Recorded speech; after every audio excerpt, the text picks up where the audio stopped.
प्रसार भारती अभिलेखागार की प्रस्तुति सदाबहार सुनहरे दौर का अनमोल खजाना। बहनों और भाइयों, मेरे देशवासी बहनों और भाइयों, साथी नागरिकों, बहनों और भाइयों, बहनों भाइयों और मेरे देश के प्यारे बच्चों, संग्रहालय की गलियारों से समृद्ध साहित्य।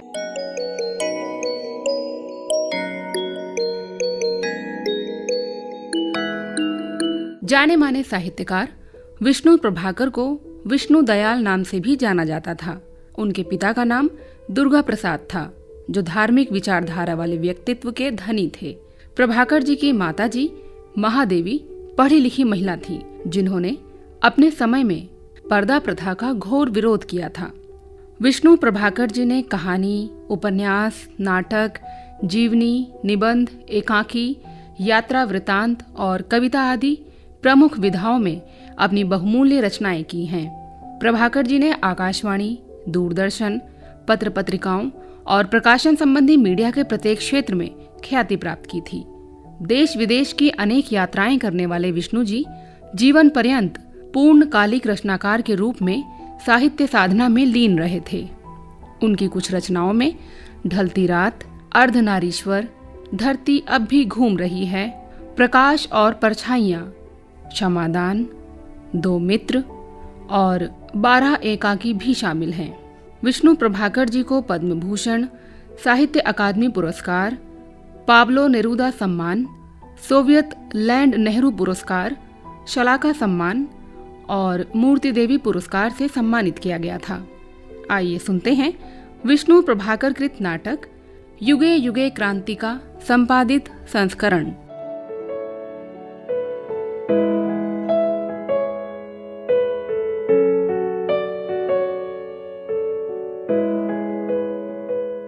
प्रदीप गुस्से में घर आता है और अपनी पत्नी जैनेट से बेटी अन्विता की शादी के कार्ड का जिक्र करता है। जैनेट, तुम कहाँ हो? ये रही। आप आ गए? जल्दी कैसे आ गए? क्या बात है डियर, तुम इतने परेशान क्यों नजर आ रहे हो? ये देखो। ये तो किसी की शादी का निमंत्रण पत्र है। हाँ, ये अन्विता की शादी का निमंत्रण पत्र है। क्या? अन्विता की शादी का? हाँ। हमारी बेटी की शादी का निमंत्रण पत्र? क्या वो शादी कर रही है? लेकिन दीपक तो यहाँ नहीं है। देखूं ये कार्ड। माय गॉड, क्या वो सचमुच? तुमको अब भी शक है? मगर उसने तो दीपक से शादी करने का निश्चय किया था। ये नेल्सन बीच में कहां से टपक पड़ा? नहीं, ये कोई और अन्विता है, मेरी बेटी अन्विता नहीं। अपने को धोखा मत दो जैनेट। लेकिन मैं मान भी कैसे लूं? अभी वो पिछले हफ्ते तो यहाँ आई थी, उसने मुझसे कुछ भी तो नहीं कहा। मुझसे कहा था, लेकिन मैं नहीं जानता था कि वो इतना आगे बढ़ गई है। मैंने उसे कह दिया था कि ये उसका अपना मामला है, हमें दखल देने का कोई अधिकार नहीं है। लेकिन एक बार जो वचन दिया जा चुका है, उसे बिना किसी कारण तोड़ देना भी तो उचित नहीं। पर प्रदीप, तुमने तो मुझसे कुछ नहीं कहा। क्यों नहीं कहा? मैं अभी उसके पास जाऊंगी। जैनेट बेटे अनिरुद्ध से अन्विता की शादी का जिक्र करती है। तूने सुना अनिरुद्ध, तुम्हारी बहन किसी स्वीट चित्रकार से शादी कर रही है? हाँ, सुना तो है। लेकिन वो तो दीपक से बेहद प्यार करती थी। तो इससे क्या हुआ? कल करती थी, आज नहीं करती। आप इतने परेशान क्यों हैं? आपकी तो कोई जिम्मेदारी नहीं है। आपको तो खुश होना चाहिए कि आपके बच्चों ने आपको इस जिम्मेदारी से मुक्त कर दी। मैं जिम्मेदारी की बात नहीं कहता, लेकिन आदमी का एक विश्वास होता है, मान्यताएं होती हैं, मूल्य होते हैं। सब कुछ होता है डैड, लेकिन सब कुछ बदलता भी तो रहता है। मगर बेटे, मूल्य इसी तरह बदलते रहे तो समाज कैसे चलेगा? जैसे आज चल रहा है, उसे चलने से कौन रोक सकता है? आप लोग व्यर्थ ही उसकी गति रोकने की कल्पना करते रहते हैं। हाँ, हम किसी को चलने से कैसे रोक सकते हैं? हम तो केवल तुम्हारी भलाई के लिए कहते हैं। मम्मी, जिसे तुम भलाई कहती हो वही तुम्हारा स्वार्थ है। तुम सब कुछ अपनी ही दृष्टि से देखना, सुनना और करना चाहती हो। तुम चाहती हो कि वही मूल्य ठीक हैं जिनको तुमने जिया है। अनी डार्लिंग, तुम कहाँ हो? ये कौन? नॉटी बॉय, मुझे पीछे ही छोड़ आए। I am sorry dear. Rita, ये मेरे डैड हैं और ये मम्मी। हेलो। और डैड, ये रीटा है, मेरी नई फ्रेंड, मेरी संगिनी। इसके फादर बंगाली ब्राह्मण थे और माँ Dutch. She is a very talented painter.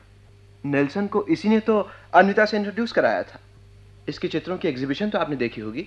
चित्रों की बात अभी रहने दो, पहले मुझे ये बताओ कि श्यामला का क्या हुआ। पिछले महीने तक तो तुम उसी के साथ रहते थे। और उससे पहले सुमेधा थी। उससे पहले और भी कोई थी। इसमें आश्चर्य की क्या बात है? आप पहले गणतंत्र दल में थे, फिर जनतंत्र में आए, उसके बाद जनक्रांति में गए और अब फिर दक्षिणपंथी गणतंत्र में आ मिले। आप सिद्धांत के नाम पर दल बदलते हैं, हम प्रेम के नाम पर साथी। ये बकवास बंद करो, वो राजनीति की बात है। और ये प्रेम की बात है डैड, इसमें नाराज होने की क्या बात है? सुमेधा से मैंने विवाह किया था लेकिन नहीं निभ सकी। दरअसल मैं विवाह में विश्वास ही नहीं करता। तुम विश्वास करो या ना करो, और भले ही इसे दुर्भाग्य भी कह लो, लेकिन स्त्री के लिए पति अनिवार्य है। आपने ठीक शब्द का प्रयोग किया डैड। ये सचमुच दुर्भाग्य ही है और हम इसी दुर्भाग्य से मुक्ति पाना चाहते हैं। प्रदीप की अंतरात्मा उन्हें उस समय ले जाती है जब उन्होंने अपने पिता से विद्रोह कर जैनेट से अंतरजातीय विवाह किया था। आखिर कहो भी हुआ क्या? होने को अब रह क्या गया, समझ में नहीं आता मैं क्या करूं। तुम सुनोगी तो? बताओगे तो सुनूंगी क्यों नहीं। कहीं प्रदीप ने तो कुछ नहीं कर डाला? कर डाला। कल उसने कोर्ट में जाकर जैनेट से शादी कर ली। क्या प्रदीप ने शादी कर ली? जी हाँ, जैनेट से शादी कर ली कोर्ट में जाकर, बिना हमको कोई सूचना दिए। उसने मुझसे कहा था कि मैं संयुक्त परिवार में नहीं रहना चाहता। मैंने उसकी बात मान ली। उसने मुझसे कहा था मैं अपनी इच्छा से शादी करूंगा। मैंने उसे ऐसा करने से नहीं रोका। उसने कहा मैं जैनेट से शादी करूंगा। मैंने उस बात को भी स्वीकार कर लिया। मैंने धर्म की, जाति की चिंता नहीं की, केवल इतना ही कहा, बेटा हमारे परिवार और समाज की जो स्थिति है उसको देखते हुए ये अच्छा होगा कि जैनेट को जमना बना लिया जाए। मैं स्वयं इस बात में विश्वास नहीं करता, पर परिवार भी तो है। जिस समाज में हम रहते हैं उसका भी तो ध्यान रखना पड़ता है। लेकिन उसने मेरी बात नहीं मानी। प्रदीप की माताजी शारदा आजादी की लड़ाई में भाग लेना चाहती थीं, लेकिन उनके पिता प्यारे जी अपनी बेटी की विद्रोही मानसिकता से परेशान थे। कुछ सुना तुमने? पुलिस शारदा को पकड़ कर ले गई। क्या? नहीं नहीं, ऐसा नहीं हो सकता। मेरी बेटी। नहीं नहीं करने से क्या होता है, वो इस वक्त जेल में है। उसने सिर से पल्ला क्या उतारा, कुल की लाज ही उतार दी। मैंने उसे धमकाया, मारा, पर वो नहीं मानी। उसने पिकेटिंग की, विदेशी कपड़ों की होली जलाई और पुलिस उसे पकड़ कर ले गई।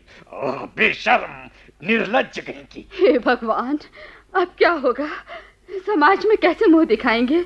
अजी तुम कुछ करो तो सही, उसे छुड़ा कर तो लाओ। अगर वो रात भर वहाँ रह गई तो। तुम एक रात की बात करती हो, वो न जाने कब तक वहाँ रहेगी। मैं कहती हूँ भैया के पास जाओ और किसी तरह मेरी बेटी को छुड़ा कर लाओ। तुम छुड़ा कर लाने की बात करती हो? वो अगर छूट भी आए तो इस घर में नहीं आने दूंगा उसे। लोग मुझसे यही कहते हैं। और भेजो लड़की को स्कूल, कल को देख लेना किसी के साथ भाग जाएगी। प्रदीप की माताजी शारदा और पिताजी विमल दोनों ही स्वतंत्रता सेनानी थे। प्रदीप के पिता विमल शारदा के विद्रोही स्वभाव के समर्थक थे और उन दोनों ने प्रेम विवाह किया था। वो इस प्रस्ताव से बहुत ही प्रसन्न होंगे। उनको यही डर है ना कि तुमसे कौन शादी करेगा। जब मैं तैयार हूँ तो वो उसे स्वीकार क्यों नहीं कर लेंगे? कर तो लेना चाहिए, लेकिन मैं अपने पिताजी को जानती हूँ, वो बड़े कट्टर हैं। एक बार तो वो निश्चय ही मना करेंगे, लेकिन अगर वो न भी स्वीकार करे तो क्या है, मैं बालिक हूँ, अपने आप विवाह कर सकती हूँ। शाबाश, मैंने सोचा भी न था कि हिंदू लड़की इस तरह की बातें कर सकती है। तुम्हारे मुंह से ये सुनकर कैसा लगता है। तुम कितनी साहसी हो शारदा। प्रदीप के नाना जी यानी कि शारदा जी के पिता प्यारे जी भले ही अपनी बेटी के विद्रोही स्वभाव के विरोधी थे, लेकिन उन्होंने अपने समय में अपने परिवार से विद्रोह कर कलावती जी से विधवा विवाह किया था। मैं कहता हूँ पुरुष को जब एक से अधिक शादी करने का अधिकार है तो नारी ही ने कौन सा अपराध किया है? वो एक पति के मर जाने पर दूसरा विवाह क्यों नहीं कर सकती? लेकिन बेटा, वो युवती है, उसने अपने पति को अच्छी तरह देखा भी नहीं। जीवन क्या होता है वो उसे अच्छी तरह पहचानती भी नहीं है। उसे अपने यौवन को नष्ट करने का अधिकार है, उसे चोरी चोरी पाप करने का अधिकार है, लेकिन दूसरा विवाह करने का अधिकार नहीं है। सो तो ठीक है बेटा, लेकिन विधर्मियों और विदेशियों ने हमारी इन्हीं कुरीतियों से लाभ उठाया है माँ। वे शक्तिशाली होते गए हैं और हम दुर्बल। उनकी संख्या बढ़ती गई है और हमारी घटती। इसलिए हमारे दुर्व्यवहार के कारण हमारी नारियां घर छोड़कर भाग जाती हैं। लेकिन अब हम ये अत्याचार नहीं होने देंगे माँ। तो भाषण सुनाया जा रहा है अपनी माताजी को, लेकिन उसको सुनाने से क्या होता है? अबे मुझसे बात कर। मुझे मालूम है कि तेरा दिमाग खराब हो गया। मैंने तुझे आर्य समाज में जाने की इजाजत इसलिए नहीं दी कि तू कुल को कलंकित करे, मेरी नाक काट दे। मेरे उदार होने का तूने ये फल मुझे दिया, बेशर्म बेगैरत। मुझे सब कुछ मालूम है जो कुछ तूने किया। मालूम है तो बहुत अच्छा है पिताजी। मैंने जो कुछ किया है ठीक ही किया है। ठीक क्या है और क्या नहीं ये मैं जानता हूँ। तेरे लिए क्या सही है और क्या गलत है इसका फैसला करने का हक मुझको है, इस कल्याण सिंह को है। इस खानदान की इज्जत किस बात में है और किस बात में नहीं, इसको तेरे माँ बाप तुझसे कहीं अच्छी तरह जानते हैं। जानती है इसने क्या किया? क्या किया है? और ये सुनेगी तो बेहोश हो जाएगी। मैं नहीं जानता मैंने ये सब कुछ कैसे सुन लिया। मेरे दिल में तो सचमुच हौल उठने लगी है। अब तुम बताओ भी। लाला सुगंचन को जानती हो? क्यों नहीं जानती। उस बेचारे की बेटी पर ऐसी विपदा पड़ी है, भगवान ना करे किसी पर पड़े। कैसा रूप है उसका, जैसे साक्षात देवी हो। स्वभाव ही कैसा प्यारा है। मजाल है कभी किसी को आंख उठाकर देख ले। लेकिन राम ने उस पर कैसा जुल्म किया है। हाथ की मेहंदी सूखी भी न थी कि माथे का सिंदूर पूछ गया। हाँ, बेचारी फूल सी बच्ची विधवा हो गई। अब सारी जिंदगी उसको सती बनकर जीना। पर शास्त्र का विधान ही ऐसा है, विधवा घर की देवी है, उसे सब पूछते हैं। लेकिन प्यारे की माँ, कैसा जमाना आ गया है। एक कुछ सिरफिरे लोग कहते हैं कि विधवा का विवाह होना चाहिए।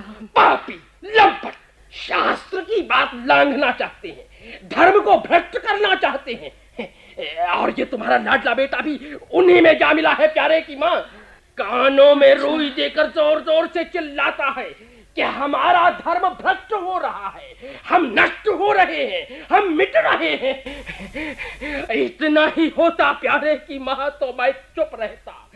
लेकिन आज तो इसने हद कर दी। पूरे समाज में सबके सामने मेरे मुंह पर कालिख पोत दी, मेरे कुल पर कलंक लगा दिया। इसने प्रतिज्ञा की है कि ये लाला सुगंचन की विधवा बेटी कलावती से विवाह करेगा। क्या?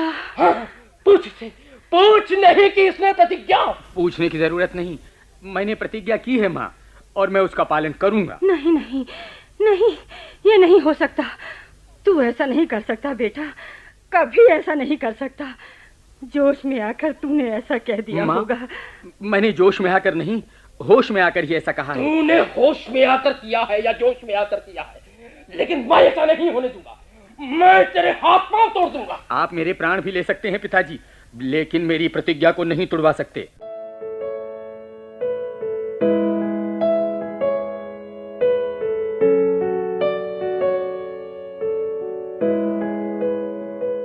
अभी आपने सुना मशहूर साहित्यकार विष्णु प्रभाकर कृत नाटक युगे युगे क्रांति का संपादित संस्करण। इस कार्यक्रम की कॉम्पेयर थी प्रीति कमल और प्रस्तुति थी रंगोली श्रीवास्तव की।